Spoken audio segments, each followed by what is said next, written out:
Praise the Lord. യോഹന്നാൻ എഴുതിയ സുവിശേഷം 18-ാം അധ്യായം 1 മുതൽ 40 വരെയുള്ള തിരുവചനങ്ങൾ. ഇത് പറഞ്ഞിട്ട് യേശു ശിഷ്യന്മാരുമായി കെദ്രോൻ തോട്ടിനക്കരയ്ക്ക് പോയി. അവിടെ ഒരു തോട്ടമുണ്ടായിരുന്നു. അതിൽ അവനും ശിഷ്യന്മാരും കടന്ന്. അവിടെ യേശു പലപ്പോഴും ശിഷ്യന്മാരോടുകൂടെ പോയിരുന്നതുകൊണ്ട് അവനെ കാണിച്ചു കൊടുത്ത യൂദായും ആ സ്ഥലം അറിഞ്ഞിരുന്നു. അങ്ങനെ യൂദ പട്ടാളത്തെയും മഹാപുരോഹിതന്മാരും പരീശന്മാരും അയച്ച ചേവകരെയും കൂട്ടിക്കൊണ്ട് തീവട്ടിപ്പന്തങ്ങളും ആയുധങ്ങളുമായി അവിടെ വന്നു. യേശു തനിക്ക് നേരിടുവാനുള്ളതെല്ലാം അറിഞ്ഞു. പുറത്തു ചെന്ന്, നിങ്ങൾ ആരെ തിരയുന്നുവെന്ന് അവരോട് ചോദിച്ചു. നസ്രായനായ യേശുവിനെ എന്നവർ ഉത്തരം പറഞ്ഞപ്പോൾ, അത് ഞാൻ തന്നെ എന്ന് യേശു പറഞ്ഞു. അവനെ കാണിച്ചു കൊടുക്കുന്ന യൂദയും അവരോടുകൂടെ നിന്നിരുന്നു. ഞാൻ തന്നെ എന്ന് അവരോട് പറഞ്ഞപ്പോൾ അവൻ പിൻവാങ്ങി നിലത്ത് വീണു. നിങ്ങൾ ആരെ തിരയുന്നു എന്ന് അവൻ പിന്നെയും അവരോട് ചോദിച്ചതിന് അവർ, നസ്രായനായ യേശുവിനെ എന്ന് പറഞ്ഞു. ഞാൻ തന്നെ എന്ന് നിങ്ങളോട് പറഞ്ഞുവല്ലോ, എന്നെയാകുന്നു തിരയുന്നതെങ്കിൽ അവർ പൊയ്ക്കൊള്ളട്ടെ എന്ന് യേശു ഉത്തരം പറഞ്ഞു. നീ എനിക്ക് തന്നവരിൽ ആരും നഷ്ടമായി പോയിട്ടില്ല എന്ന് അവൻ പറഞ്ഞ വാക്കിന് ഇതിനാൽ നിവർത്തി വന്നു. ശീമോൻ പത്രോസ് തനിക്കുള്ള വാളൂരി മഹാപുരോഹിതന്റെ ദാസനെ വെട്ടി അവൻ്റെ വലത്ത് കാത് അറുത്ത് കളഞ്ഞു. ആ ദാസന് മൽക്കോസ് എന്ന് പേർ. യേശു പത്രോസിനോട്, വാൾ ഉറയിലിടുക, പിതാവ് എനിക്ക് തന്ന പാനപാത്രം ഞാൻ കുടിക്കേണ്ടയോ എന്ന് പറഞ്ഞു. പട്ടാളവും സഹസ്രാധിപനും യഹൂദന്മാരുടെ ചേവകരും യേശുവിനെ പിടിച്ചുകെട്ടി ഒന്നാമത് ഹന്നാവിൻ്റെ അടുക്കൽ കൊണ്ടുപോയി. അവൻ ആ സംവത്സരത്തെ മഹാപുരോഹിതനായ കയ്യാഫാവിൻ്റെ അമ്മായപ്പനായിരുന്നു. കയ്യാഫാവോ ജനത്തിനു വേണ്ടി ഒരു മനുഷ്യൻ മരിക്കുന്നത് നന്ന് എന്ന് യഹൂദന്മാരോട് ആലോചന പറഞ്ഞവൻ തന്നെ. ശീമോൻ പത്രോസും മറ്റൊരു ശിഷ്യനും യേശുവിൻ്റെ പിന്നാലെ ചെന്നു. ആ ശിഷ്യൻ മഹാപുരോഹിതന് പരിചയമുള്ളവനാകയാൽ യേശുവിനോടുകൂടെ മഹാപുരോഹിതൻ്റെ നടുമുറ്റത്ത് കടന്നു. പത്രോസ് മാതൃകകൾ പുറത്തു നിൽക്കുമ്പോൾ മഹാപുരോഹിതന് പരിചയമുള്ള മറ്റേ ശിഷ്യൻ പുറത്തു വന്ന് വാതിൽ കാവൽക്കാരത്തിയോട് പറഞ്ഞു പത്രോസിനെ അകത്ത് കയറ്റി. വാതിൽ കാക്കുന്ന ബാല്യക്കാരത്തി പത്രോസിനോട്, നീയും ഈ മനുഷ്യൻ്റെ ശിഷ്യന്മാരിൽ ഒരുവനോ എന്ന് ചോദിച്ചു. അല്ല എന്ന് അവൻ പറഞ്ഞു. അന്ന് കുളിരാകൊണ്ട് ദാസന്മാരും ചേവകരും കനൽ കൂട്ടി തീ കാഞ്ഞുകൊണ്ടിരുന്നു. പത്രോസും അവരോടുകൂടെ തീ കാഞ്ഞുകൊണ്ട് നിന്നു. മഹാപുരോഹിതൻ യേശുവിനോട് അവൻ്റെ ശിഷ്യന്മാരെയും ഉപദേശത്തെയും കുറിച്ച് ചോദിച്ചു. അതിന് യേശു, ഞാൻ ലോകത്തോട് പരസ്യമായി സംസാരിച്ചിരിക്കുന്നു.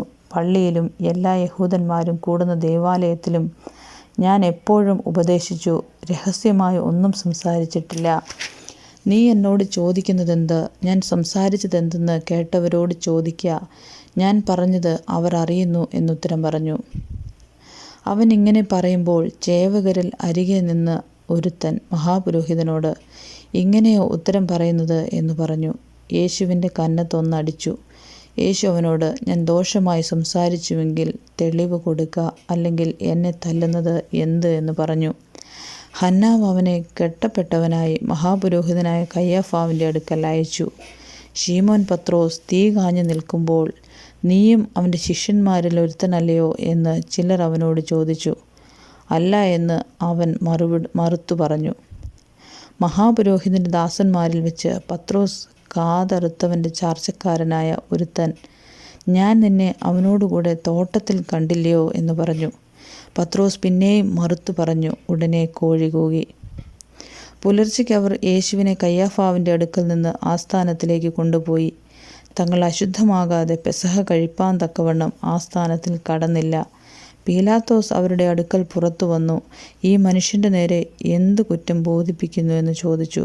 കുറ്റക്കാരനല്ലാഞ്ഞു എങ്കിൽ ഞങ്ങൾ അവനെ നിന്റെ പക്കൽ ഏൽപ്പിക്കുകയില്ലായിരുന്നു എന്നവർ അവനോട് ഉത്തരം പറഞ്ഞു.